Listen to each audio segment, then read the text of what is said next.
नमस्कार, बहुत स्वागत है आप सभी का खबरों के सफर में। मैं हूं आपके साथ ज्योति यादव। बुलेटिन की शुरुआत करेंगे इस वक्त की बड़ी खबरों के साथ। सुप्रीम कोर्ट ने सोमवार को दिल्ली की आम आदमी पार्टी की सरकार को जमकर फटकार लगाई है और इतना ही नहीं, कोर्ट ने केजरीवाल सरकार से 3 वित्तीय वर्षों में विज्ञापनों पर हुए खर्च का ब्यौरा तक मांग लिया है। दरअसल ये मामला रीजनल रैपिड ट्रांजिट सिस्टम के निर्माण से जुड़ा है और आप सरकार ने सुप्रीम कोर्ट में ही इसके निर्माण के लिए फंड्स मुहैया कराने में असमर्थता जता दी थी और हालांकि सुप्रीम कोर्ट ने इसे लेकर आप सरकार को ही घेर लिया है। बताते चले कि दिल्ली में आरआरटीएस के निर्माण से दिल्ली का राजस्थान और हरियाणा से सड़क मार्ग से संपर्क आसान हो जाता है। हालांकि इसके लिए दिल्ली सरकार ने फंड्स मुहैया नहीं कराए हैं और इस पर जस्टिस एसके कौल और जस्टिस सुधांशु धूलिया की बेंच ने आप सरकार को निर्देश दिया है कि वह 2 हफ्ते के अंदर फंड्स की गणना की जाने के साथ एफिडेविट भी मुहैया कराए।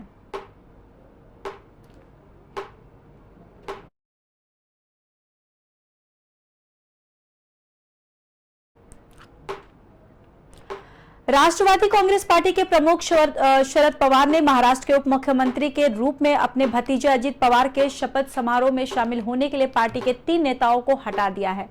पार्टी की लोकसभा सांसद सुप्रिया सुले ने भी कथित तौर पर चोरी छिपे दल बदल कराने के लिए सांसद प्रफुल्ल पटेल और सुनील तटकरे को अयोग्य ठहराने की मांग की है।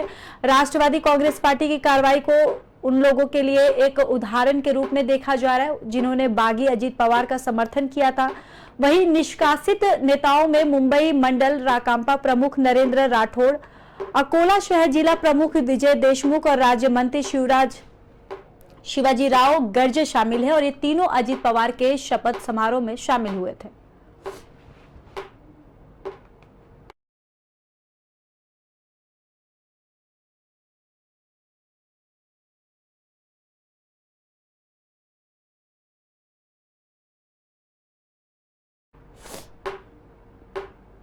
खालिस्तान समर्थकों ने कनाडा में भारतीय राजनयिकों को धमकी दी है। इसका एक पोस्टर सोशल मीडिया पर भी वायरल हो रहा है। इसमें 8 जुलाई को खालिस्तानी रैली निकालने की बात की जा रही है। खतरे को देखते हुए भारत ने चेतावनी दी है कि अगर कोई देश खालिस्तानियों को जगह देगा तो उसका असर सीधे हमारे रिश्ते पर पड़ेगा। पोस्टर में शामिल भारतीय राजनयिकों के नाम पर विदेश मंत्री डॉक्टर एस जयशंकर ने कहा है कि हमें कनाडा, संयुक्त राज्य अमेरिका, ब्रिटेन और ऑस्ट्रेलिया जैसे अपने सहयोगी देशों से खालिस्तानियों को जगह न देने का अनुरोध किया है। उन्होंने कहा है कि अगर फिर भी इन खालिस्तानियों को किसी देश में पनाह दी है तो इसका सीधा संबंधों पर असर पड़ेगा। विदेश मंत्री ने आगे कहा है कि सोशल मीडिया पर वायरल हो रहे पोस्टर के मामले को ओटावा और कनाडा की सरकार के सामने उठाएंगे।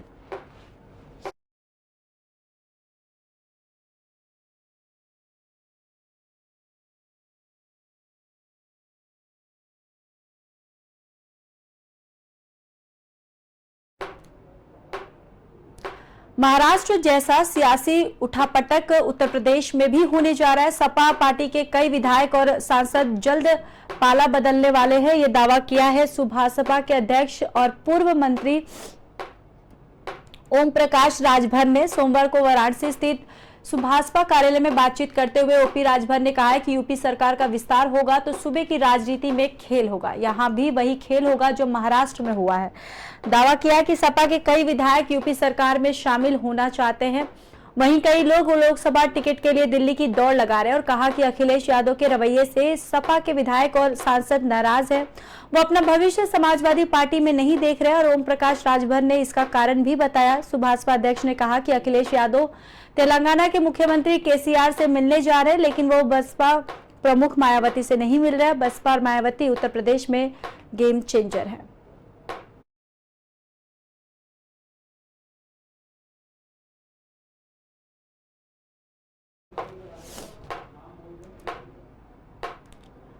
दिल्ली सरकार की आबकारी नीति में कथित घोटाले मामले से जुड़े ईडी केस में मनीष सिसोदिया की जमानत याचिका को दिल्ली हाई कोर्ट में खारिज कर दिया है। इसके अलावा साथ ही कोर्ट में इसी मामले में आम आदमी पार्टी के पूर्व संचार निदेशक विजय नायर, हैदराबाद के व्यवसायी अभिषेक बोयनेपल्ली और विनोय बाबू की जमानत याचिकाओं को भी खारिज कर दिया गया है। जमानत देने से इनकार करने के राव रेवेन्यू कोर्ट के निर्णय को मनीष सिसोदिया समेत सभी आरोपित ने चुनौती दी थी।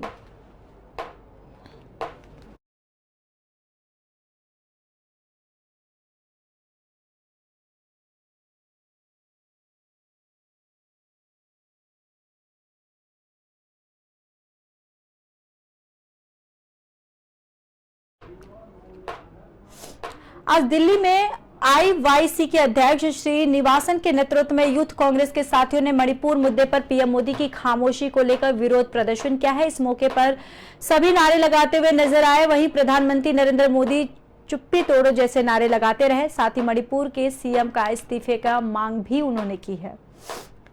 तो बताते चले कि दिल्ली में आईवाईसी के अध्यक्ष श्री निवासन के नेतृत्व में यूथ कांग्रेस के साथियों ने मणिपुर मुद्दे पर पीएम मोदी की खामोशी को लेकर विरोध प्रदर्शन किया है। इस मौके पर सभी नारे लगाते हुए नजर आए हैं और साथ ही साथ प्रधानमंत्री नरेंद्र मोदी चुप्पी तोड़ो जैसे नारे लगाते रहे और साथ ही मणिपुर के सीएम का इस्तीफा उसकी भी मांग कर रहे हैं।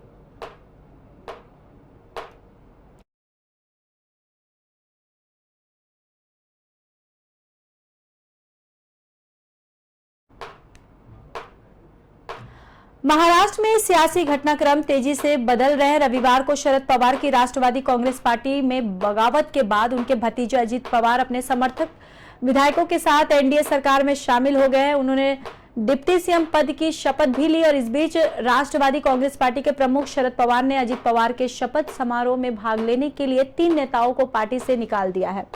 एनसीपी की कार्रवाई को उन लोगों के लिए एक उदाहरण के रूप में देखा जा रहा है जिन्होंने बागी अजित पवार का समर्थन किया था। वही एनसीपी ने निष्कासित नेताओं में मुंबई मंडल के प्रमुख नरेंद्र राठौड़, अकोला शहर जिला प्रमुख विजय देशमुख और राज्य मंत्री शिवाजी राव गर्जे शामिल है। ये तीनों अजित पवार के शपथ समारोह में शामिल हुए थे। इस बीच शरद पवार सोमवार को गुरु पूर्णिमा के दिन सातरा के कराड़ में अपने गुरु पूर्व सीएम यशवंतराव चौहान की समाधि पर पहुंचे और श्रद्धांजलि दी। इस मौके पर उन्होंने कहा है कि बीजेपी देश भर में चुनी हुई सरकारों को गिरा रही है। महाराष्ट्र में भी ऐसा ही हुआ है। महाराष्ट्र की जनता को एकजुट होकर अपनी ताकत दिखानी होगी। उन्होंने आगे कहा कि महाराष्ट्र में जातिवाद की राजनीति नहीं चलेगी। हमारे कुछ लोग बीजेपी का शिकार हो गए हैं। बड़ों के आशीर्वाद के साथ हम नई शुरुआत करेंगे।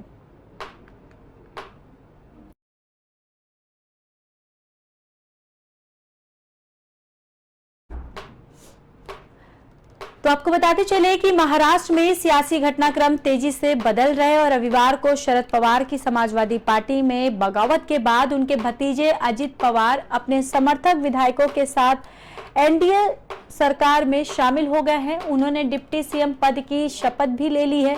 इस बीच राष्ट्रवादी कांग्रेस पार्टी के प्रमुख शरद पवार ने अजित पवार के शपथ समारोह में भाग लेने के लिए 3 नेताओं को पार्टी से निकाल दिया है और एनसीपी की कार्रवाई को उन लोगों ने के लिए उदाहरण के रूप में देखा जा रहा है।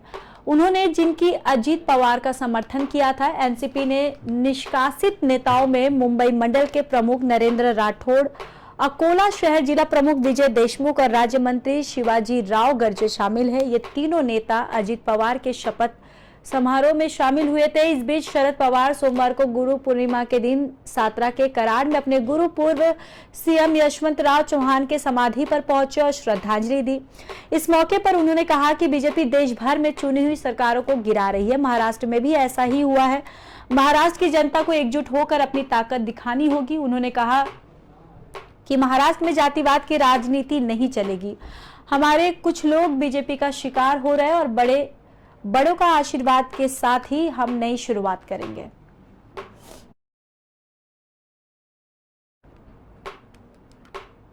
फिलहाल के लिए इस बुलेटिन में मेरे साथ बस इतना ही। बाकी देश और दुनिया की खबरों के लिए देखते रहिए पी न्यूज़।